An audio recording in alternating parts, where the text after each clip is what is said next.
Hello, everybody. Thank you for checking in today. This is my series called Ask Jewel. And believe it or not, before there was such a thing as a life coach, I was doing it a long time ago.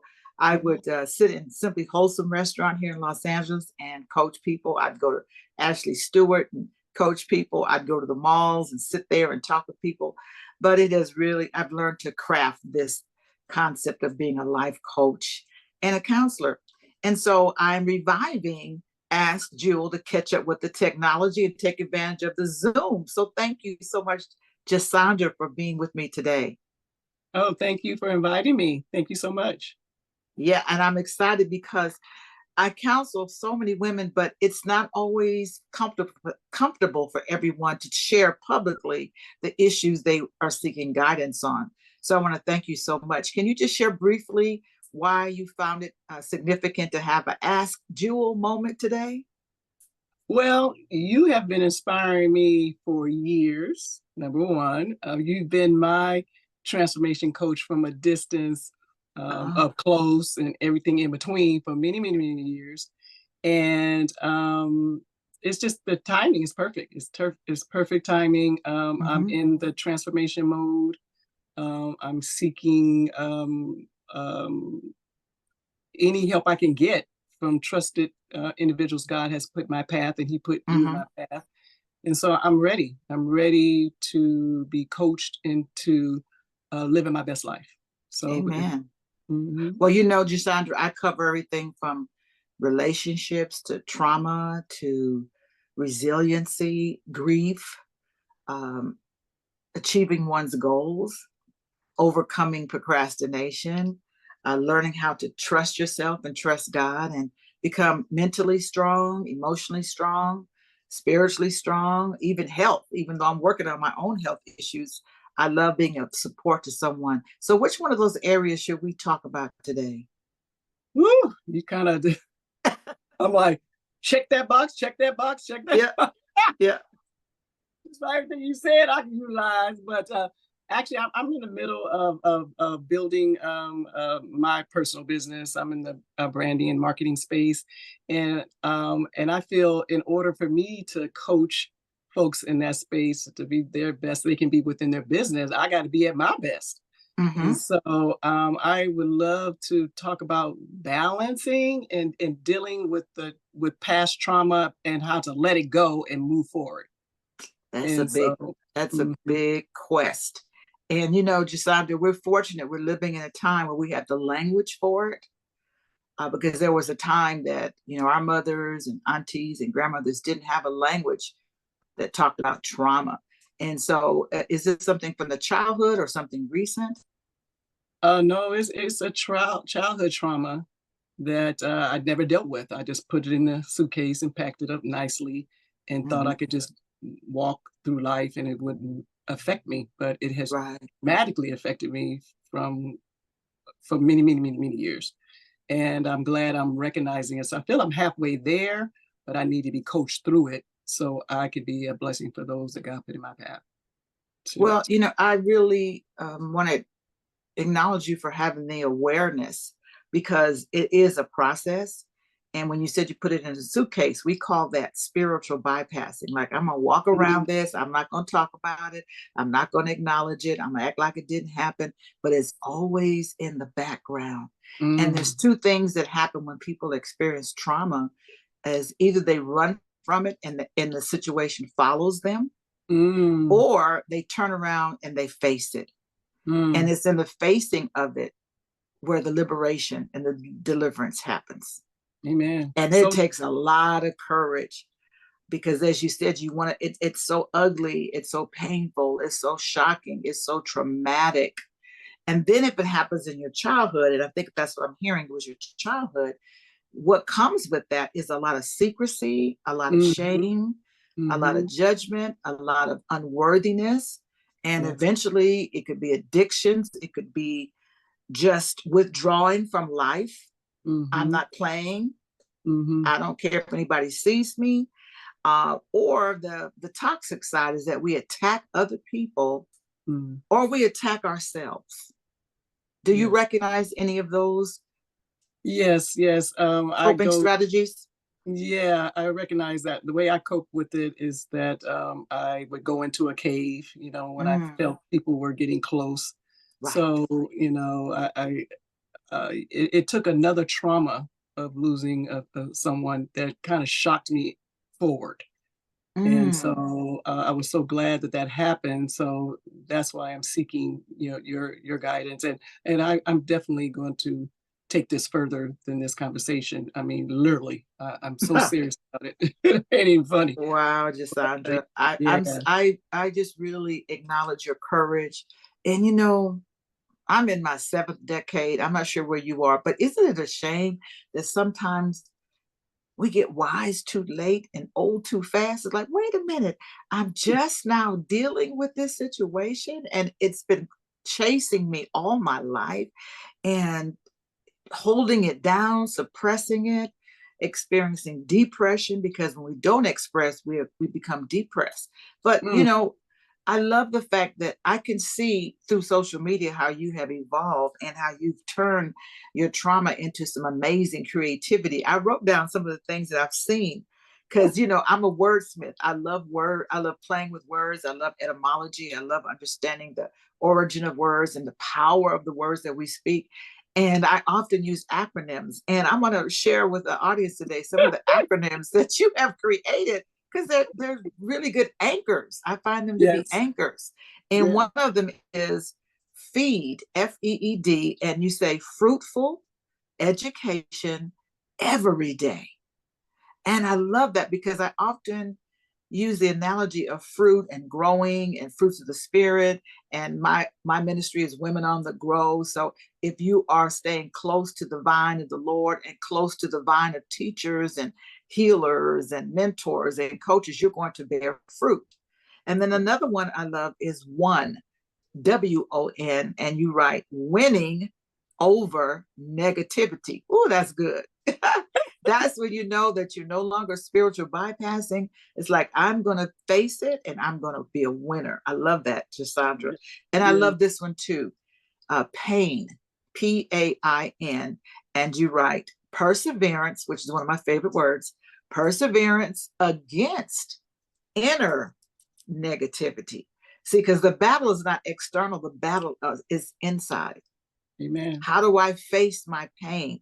How do I give it a language? How do I begin to deconstruct it and not keep telling the same story? How do I get my power back? And that's what I got by looking at your acronym for pain, because one of people that know me know that my favorite group is Frankie Beverly and Mays, and I'm always playing at my events joy and pain, Yeah, sunshine and rain, because we want all joy. We don't want the rain. We don't want the pain. And so people like me, um, I feel like my assignment is helping others to work through the pain. So I love mm, that. I'm going to share two more.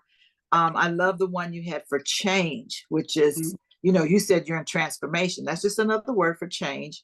And yes, change, you have choosing, having a new growth experience. And that amen. is so powerful Yes, because yes, you go from a comfort zone, which is really painful. Like, I'm comfortable being in the cave, I'm comfortable being depressed, I'm comfortable being detached, I'm comfortable suffering, I'm comfortable being unhappy.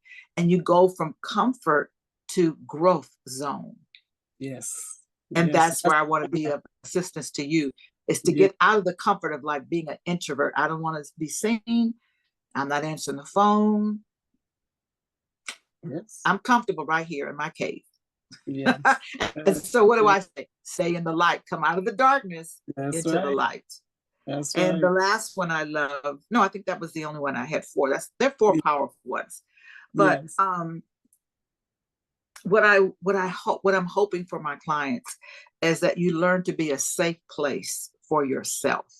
yes. Because when you've been violated, when you've been betrayed, when you've been treated invisibly, when you have not been acknowledged, when you have not been soothed as a child, when you do not feel safe and secure, and anyone that's been violated does not feel safe. They're hyper vigilant. And so my goal is for all these years is to help others to learn to be their own safe place. And you do that by investigating, acknowledging, why am I feeling this way? What's Mm. going on inside? Where is this Mhm. coming from? What are these triggers that I'm feeling, and why do they have so much power over me? And so, in this mini coaching session, what is one question you would like to ask me? Because I don't want to take up a lot of your time, and I'm sure at some point we'll schedule some full sessions.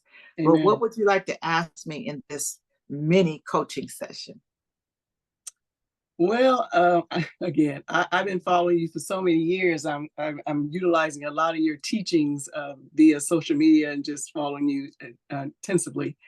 Um, so now that I have you, because I am work in progress. Yeah, okay, aren't we all? uh, well, I'm gonna start with one of my favorite acronyms, FLY. Mm, First, love yourself. very good.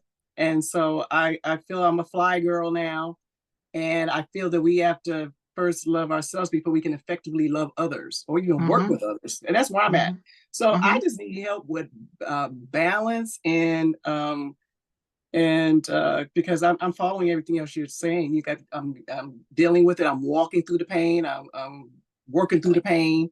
Mm-hmm. So identifying the pain through attending your workshops and things of that nature. So just the balance of it all, Yeah. balancing it, you Well, I know. think first of all, we have to define what is balance. I think in this helter-skelter world of so many things going on economically, globally, community, Mm-hmm. there's so much going on. And then social media comes into the picture. Mm, I don't know that there's such a thing as balance. What I would like to suggest is you start focusing on your priorities. What's mm, my priority? okay. What's most important right now?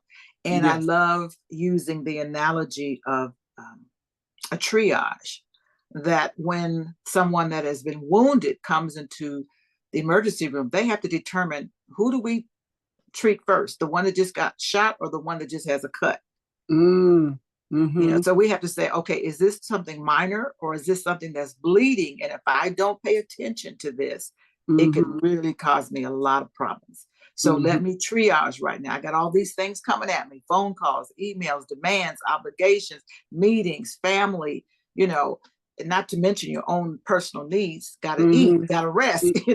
It's like, okay, Mm-hmm. let me triage. Okay, what can I put aside? And I know by you being such an amazing leader and an innovator and a thought leader, I know that you probably try to address everything.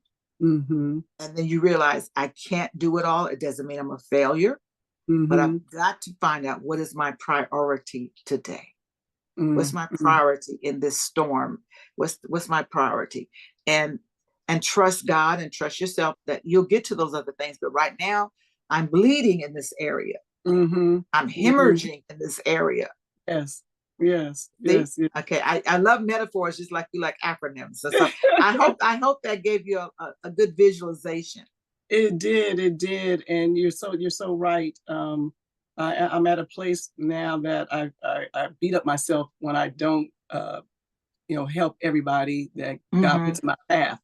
And then sometimes I it comes out through being short and being Agitated.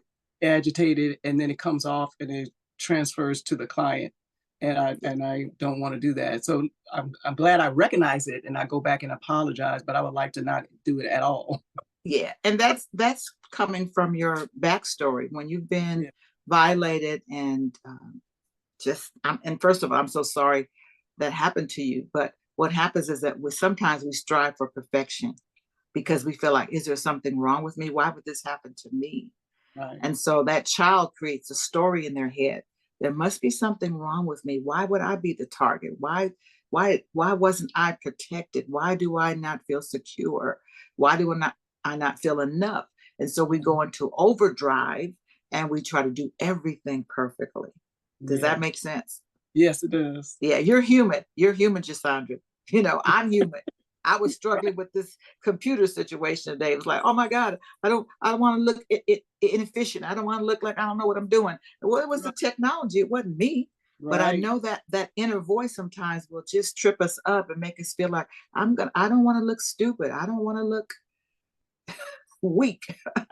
So Right. I get it. But I want to thank you so much. This was a brief mini coaching session with Dr. Jewel Diamond Taylor. And anyone that is watching, may I ask of you to share, to leave your comment. And if you would like to have a mini session with me, reach out to me. You're going to see the email and my phone number connected so that you can reach out to me. Go to my website, jeweldiamondtaylor.com. I have a newsletter, I have a YouTube channel, and I so appreciate people like Jasandra. Thank you so much for being so available, vulnerable. I appreciate everything that you said. You encouraged me, and I hope I encouraged you today. Absolutely. Thank you so much. I appreciate you so much. Thank God you, Joe. bless you. Stay in the Yeah. light. Yes, I will. Bye bye.